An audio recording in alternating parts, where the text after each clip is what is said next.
bapak lu ada nggak ya? Nih, ada sama gua. Kenapa tuh, Bang? Coba kasih HP-nya ya, gua mau ngomong. Iya ya, Bang. Nih, Bang Topan mau ngomong katanya. Iya. Halo, Pan. Kenapa? Barungkat. Bapak bisa nggak ke rumah saya dulu? Ada yang mau saya omongin nih penting. Pasti tentang itu ya. Jangan seneng dulu dong. Ada apa lagi, ha? Ya udah, makanya sini ke rumah. Saya tunggu ya. Iya deh. Ya udah.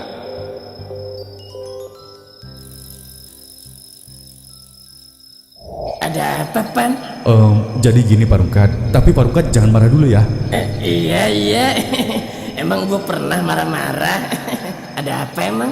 Tadi Pak Lurah nelpon, katanya calon RT pengganti saya tuh wajib hasil pemungutan suara dari warga Pak, bukan dipilih langsung sama saya.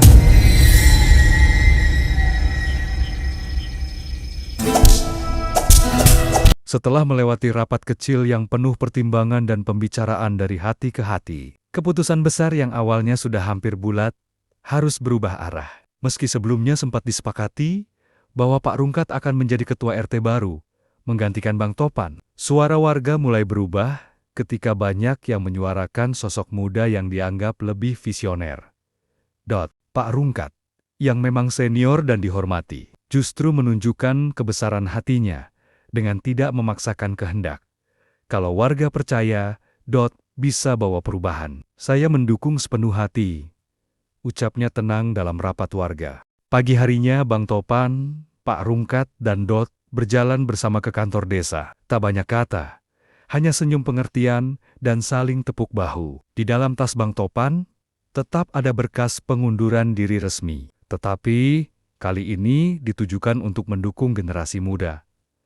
Saat tiba di kantor desa, Pak Lurah terlihat terkejut, tapi juga kagum dengan dinamika sehat yang terjadi di kampung itu. Jadi, yang akan jadi RT. Benar Pak, kata Topan, ini bukan soal senioritas, tapi soal kesiapan membawa masa depan. Setelah semua berkas ditandatangani, resmi menjabat sebagai ketua RT. Sementara itu, di kampung, Robi, Kona, Peot, dan para pemuda tidak menunggu lama untuk bergerak cepat. Meski kini menjabat RT, tetap menjadi bagian dari mereka. Dan justru semangat gotong royong semakin menguat. Di teras rumah Peot, mereka membagi peran. Robi membuat peta visual kampung dengan titik perbaikan. Kona menyusun proposal kampung dengan estimasi biaya. Peot langsung turun ke warga, menyemangati dan mengajak mereka ikut kerja bakti. Mulai mengatur koordinasi logistik, berkas, dan jadwal resmi kampung. Warga kampung seperti terbangun. Ibu-ibu menanam bunga anak-anak, ikut menyiram. Para bapak mengecat pos ronda, membersihkan got. Pemuda membuat mural bertema semangat juara. Yang dulu malas, kini jadi paling rajin. Yang dulu sinis, kini jadi paling vokal, memberi saran. Meski tidak jadi RT, Pak Rungkat tidak pergi. Ia memilih menjadi penasihat dan penghubung antara warga tua dan muda. Ia ikut kerja bakti, ikut diskusi, bahkan ikut menanam bunga bersama para ibu-ibu. Saya memang bukan RT, tapi saya tetap warga kampung ini. Saya tetap mau jaga rumah kita bersama, ucapnya ketika ditanya wartawan desa. Kampung mulai berubah. Pos ronda direnovasi dan diberi nama Pos Juang Bersama. Setiap gang dihias dan diberi nama unik, seperti Gang Harapan dan Lorong Semangat. Membuat struktur organisasi RT yang melibatkan semua generasi. Robi membuat video dokumenter dengan narasi anak-anak kecil yang bikin haru. Kona mencetak brosur profil kampung. Dari sejarah, budaya, sampai visi ke depan. Minggu terakhir menjelang penilaian, kabar tak terduga datang. RT sebelah mengalami konflik internal. Sponsor mundur. Semangat warga surut. Tapi tidak bersorak senang. Kita bukan berlomba untuk mengalahkan, tapi untuk jadi lebih baik. Kalau bisa, ayo kita bantu mereka juga. Itulah momen yang membuat banyak orang kagum. Kampung ini memang sudah banner-banner berubah.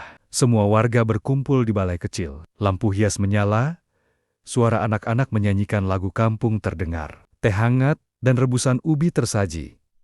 Bang Topan berdiri di tengah, lalu menatap ke arah Dulu saya pikir, Pemimpin itu harus orang tua, berpengalaman. Tapi hari ini saya tahu, pemimpin itu adalah mereka yang mau belajar, mau turun tangan, dan berani percaya pada mimpi. Warga bertepuk tangan. Pak Rungkat ikut tersenyum bangga.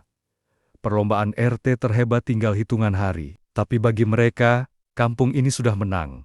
Karena mereka menemukan semangat baru, pemimpin baru, dan harapan yang nyata. Pagi itu, kampung sudah terasa berbeda sejak matahari baru menyentuh pucuk-pucuk pohon.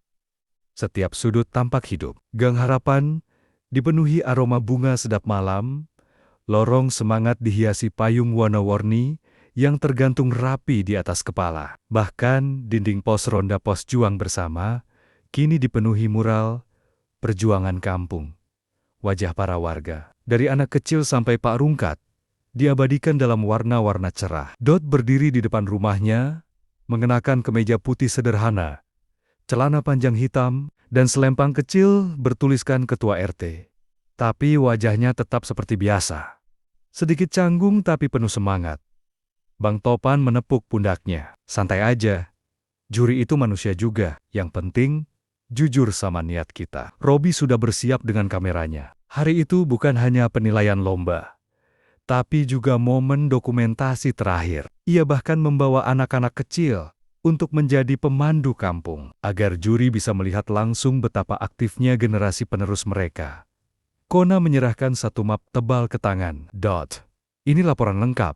Data warga, kegiatan kerja bakti, pengeluaran dana swadaya, sampai dokumentasi sebelum dan sesudah renovasi. Semua beres. Peot, ia berdiri di gerbang kampung, menyambut tamu sambil nyengir lebar. Khas gayanya. Selamat datang di Kampung Maja.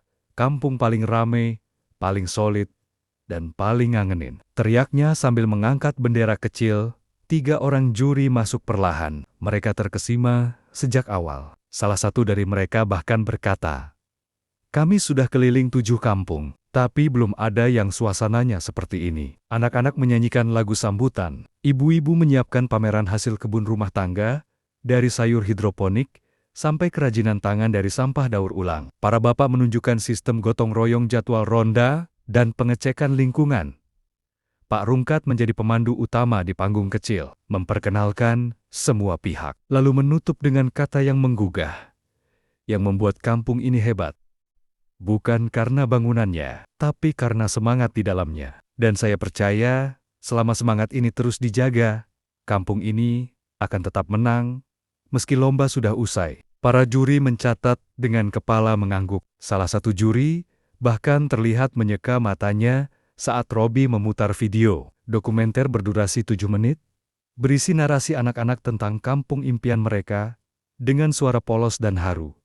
Seminggu kemudian, seluruh warga dikumpulkan di lapangan kecamatan, semua RT hadir. Suasana tegang. Ketika nama Kampung Maja, RT 03, disebut sebagai pemenang lomba RT terhebat kabupaten, semua warga langsung berdiri, berpelukan, bersorak, tapi lebih dari itu, yang menyentuh adalah saat Dot naik ke panggung, dan justru mengajak Bang Topan dan Pak Rungkat ikut bersamanya. Penghargaan ini bukan milik saya. Ini milik semua. Karena saya tidak akan berdiri di sini tanpa mereka. Ia lalu mengangkat piala bersama-sama, membaginya secara simbolis. Sebulan setelah kemenangan itu, kehidupan kampung tetap seperti biasa, tapi lebih hidup. Ada pelatihan keterampilan setiap Jumat, malam Minggu, jadi malam diskusi kampung. Anak-anak punya perpustakaan kecil di pojok balai warga. Para pemuda menciptakan platform digital sederhana untuk mengatur jadwal ronda, kerja bakti, dan pengajuan bantuan.